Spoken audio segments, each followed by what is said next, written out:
Hi guys. हो हाय. बाप रे, आज अख्खं कॉलेजच जॉगिंगला आलंय असं वाटतंय. I know seriously.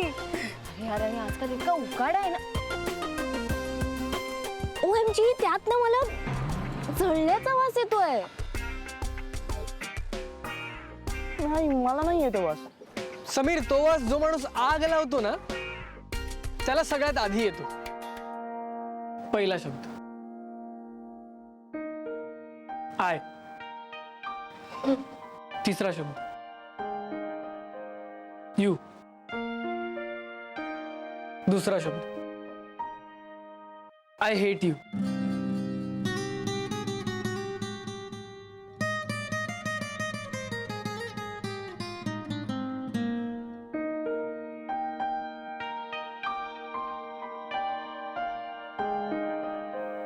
कमाल आहे.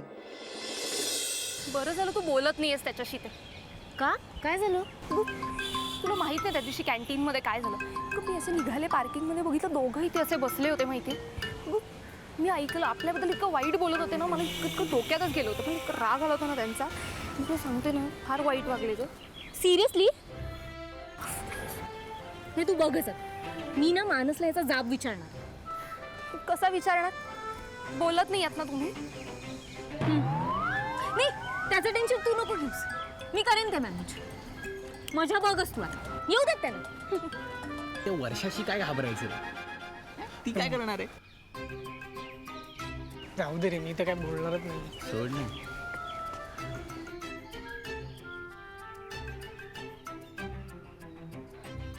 तू एक काम कर, त्या अमितला हाक मार. नाही नाही, ते शक्य नाही. का? कारण मी बोलत नाही अमितशी. काय काय वेडे, काय वेडेपणा आहे? अच्छा, म्हणजे माझा बोला तो वेडेपणा आणि तुमचं चालू आहे ते काय? बरं बाई, तुमचा अबोला ग्रेट. ओके, आता आपल्यात अबोला होण्याआधी ना प्लीज त्या मानसला हाक. ठीक आहे. हाय मानस. काय आहे? जरा बोलायचं होतं. कोणाला बोलायचंय? अरे वैदूला. मला मला बोलायचंय. जरा येतोस का इथे? तिला बोलव इकडे. तुला बोलायचंय ना, मग तू ये ना इकडे.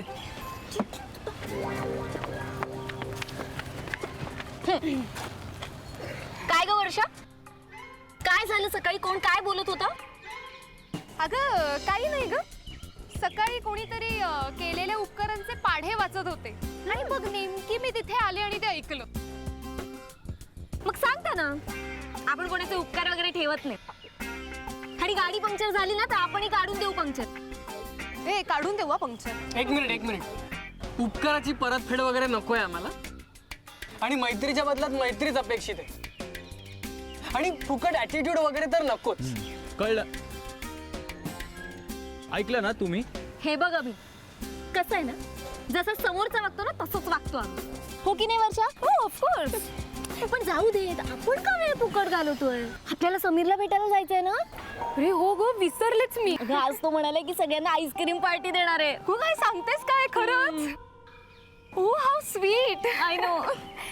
पण काय ग वैदू, म्हणजे फार उकडायला लागले ना ग इथे. काहीतरी जळतंय बहुतेक इथे. हो. जाऊ दे, का थांबायचं इथे? चल आईस्क्रीम खायला जायचंय आपल्याला. चल. घेत जाऊयात. हा, समीर आईस्क्रीम देणार आहे ना सगळ्यांना.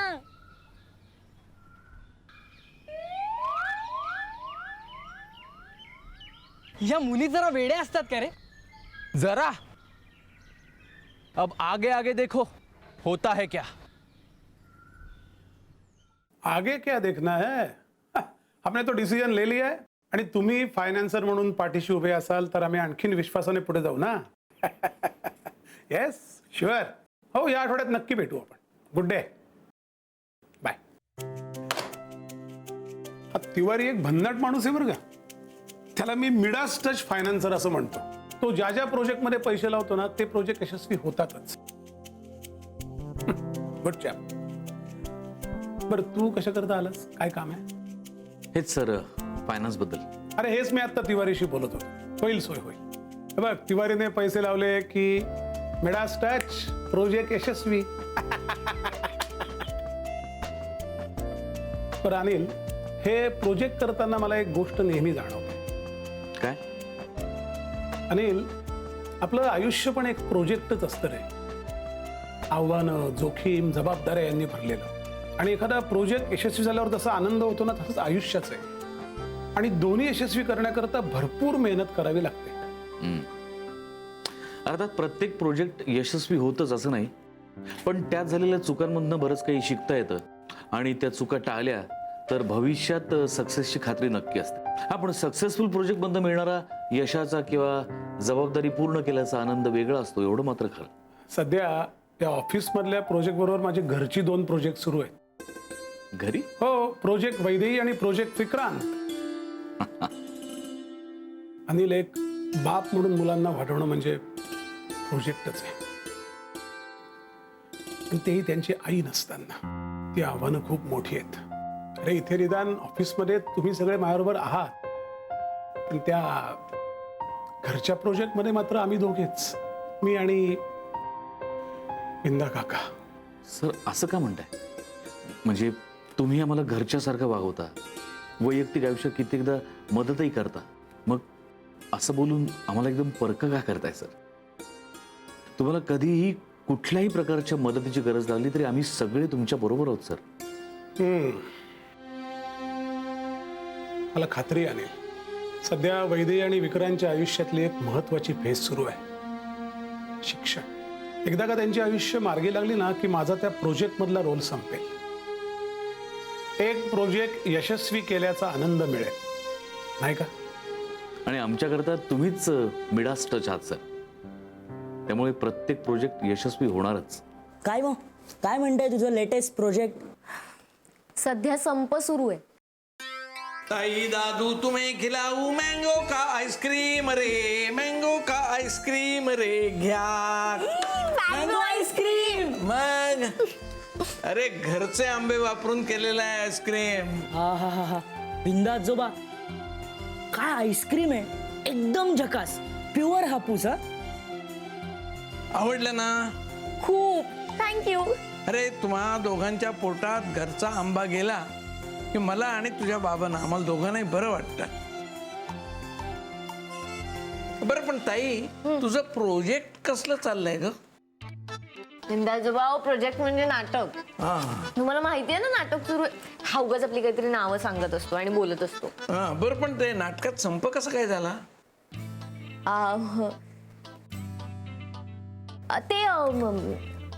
तुम्हाला पूर्वीचे मूक चित्रपट माहिती आहेत? आठवतात तुम्हाला? हा, आमच्या नाटकाचं सुद्धा तसंच काहीतरी झालंय, बाकी काही नाही. हा, बाकी काही नाही ना. हा, ठीक आहे ठीक आहे, मी जातो. उगाच तुमच्या चर्चेचा मी आणखी मूक साक्षीदार व्हायला नको. आणखी आईस्क्रीम लागलं तर सांगा. पिकुडी, तुला माहितीये, हा माणूस आहे ना, तो फारच दुष्टपणे वागतोय हल्ली. का? आमचं भांडण झालंय. आणि तुला माहितीये, आज ना वर्कशॉप मध्ये मूक अभिनय करताना तो माझा पार्टनर होता. आणि मला इनॅक्ट करायचं मूळ वाक्य होतं आय लव्ह यू, पण मी मुद्दाम त्याच्याकडून आय हेट यू असं वदवून घेतलं. अरे बापरे, मला तर वाटलं होतं या नाटकामुळे तुम्ही एकत्र याल, तुमची मैत्री वाढेल, पण तुम्ही तर लांब जाताय. डोंट वरी, उद्या ग्रँड रिहर्सल आहे. उद्या गंमत बघच तू.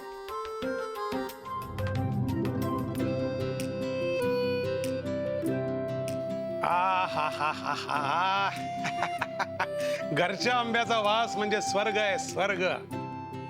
वाह. पण ह्या स्वर्गाचा फक्त वास घ्यायचाय, चव नाही. ओट्स. अरे, आंब्याच्या दिवसात आंबे खायला न देणं हा अन्याय आहे.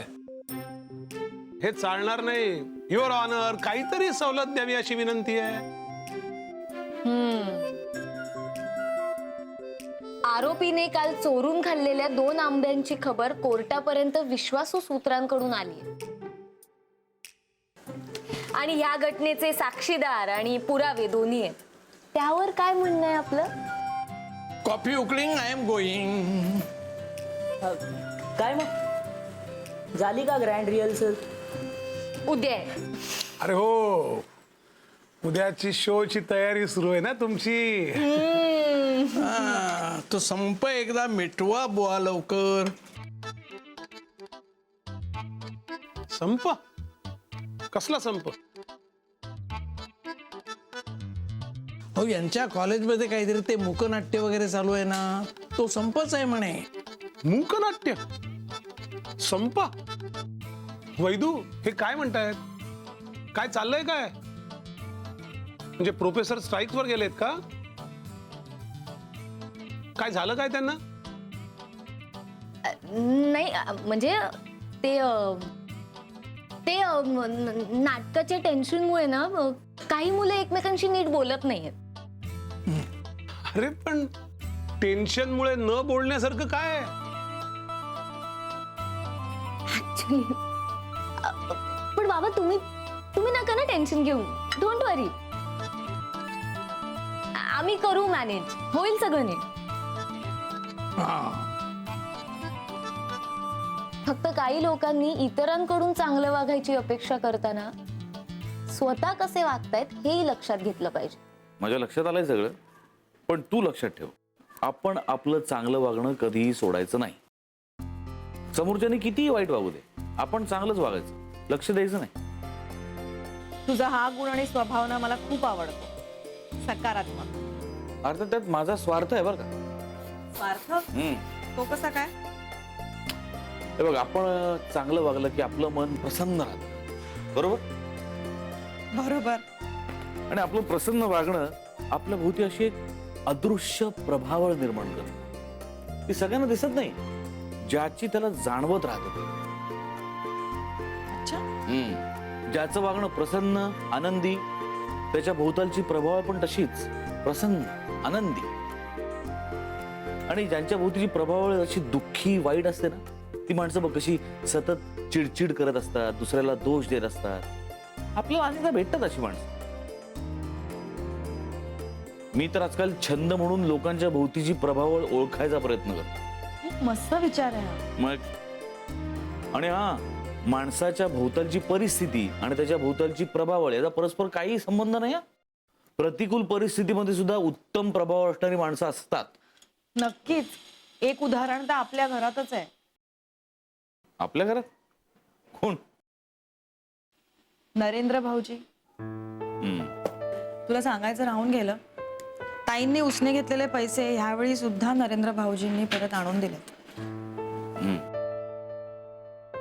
नंदिनीचा विचित्र स्वभाव, त्यामुळे सतत निर्माण होणारी परिस्थिती, या सगळ्यात राहून सुद्धा नरेंद्र जसा वागतो त्यावरून तो माणूस म्हणून किती प्रगल्भ आहे हेच दिसून येतं. त्याच्या तत्वांशी ठाम आहे तो, म्हणूनच तो कर्तव्याला कधी चुकत नाही. आणि एवढं असूनही कधी कोणाशी वाद नाही, भांडणं नाही, वाईट बोलणं नाही. त्याची प्रभाव खरंच खूप छान असू शकेल. हो रे, नरेंद्र भाऊजी ना खरंच खूप चांगले आहेत. ताईंनीच जरा समजून घ्यायला हवं, मग त्यांचंही सगळं सुरळीत होईल ना. हे बघ, शेवटी प्रत्येक संसार थोड्याफार तडजोडीवरच चालू असतो. आता ती तडजोड कुणी किती करायची हा ज्याच्या त्याच्या समजूतदारपणाचा भाग असतो इतकंच. पण काही करून दोघांनी मिळून संसाराची गाडी ढकलत राहायला हवी, ती बंद पडता कामा नये.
वर्षा पण ना नको तेव्हा ना नॉट रिचेबल झोन मध्ये जाऊन बसते.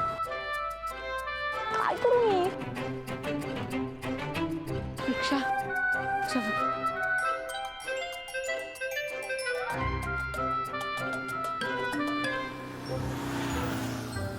नाही नको, मी का हात दाखवू? हा, मला काय गरज आहे? त्याला गरज असेल तर तो थांबेल. आणि तसंही ही बेसिक डिसेन्सी आहे.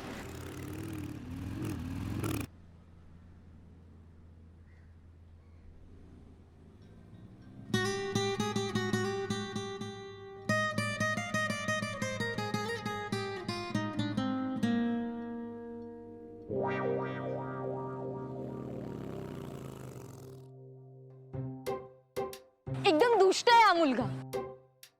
इथे माझी बाईक बंद पडली, आज ग्रँड रिहर्सल आहे, मी इथे उन्हात उभे, काही नाही वाटत. काय करू मी आता? रिक्षा पण दिसत नाही.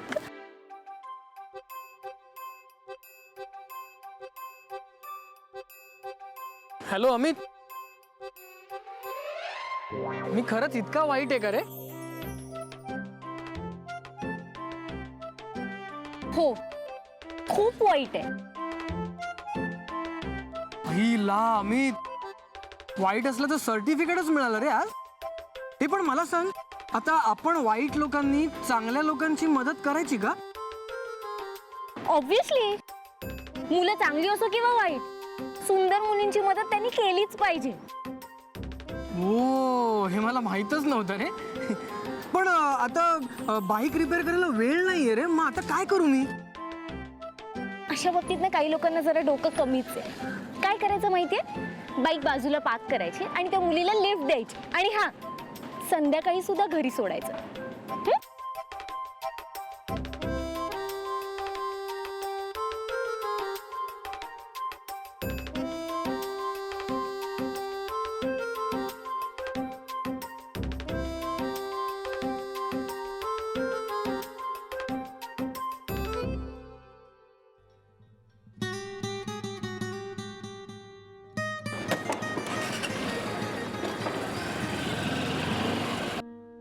तुम्ही पहिल्या विंग मधून एंट्री घेता, त्याच्यानंतर इकडे तुमचा सीन होतो, मग तू त्यांना तिकडे सोडशील आणि तू ह्या बाजूला येशील. ओके, बॅक स्टेज वरनं तुम्ही परत इकडे यायचंय. ब्लॅकआउट मध्ये आपल्याकडे वेळ नाही. ओके, आणि ती गाठोडी जरा हेवी वाटू दे अजून. कमॉन, तुम्ही तुमचा सीन रिहर्स करा. बरं, प्रॉपर्टीज वगैरे सेट आहेत सगळ्या? रिहर्सलच्या वेळेस मला काही गोंधळ नकोय, नीट चेक करा सगळं.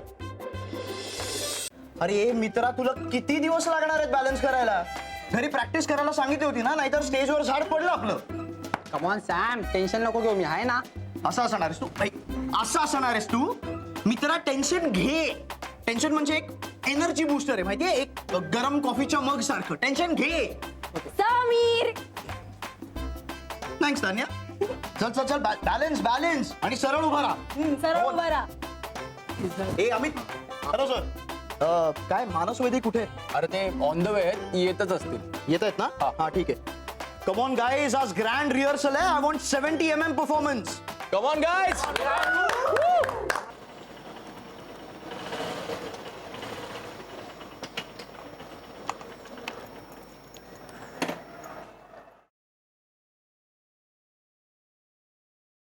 थँक्यू वर्षा. काय? कशासाठी? बरं, तू कुठे आहेस आता? कॉलेजमध्ये, पार्किंग जवळ. अगं, मी पण इथेच आहे. तू दिसत का नाहीयेस? वर्षा, वर्षा.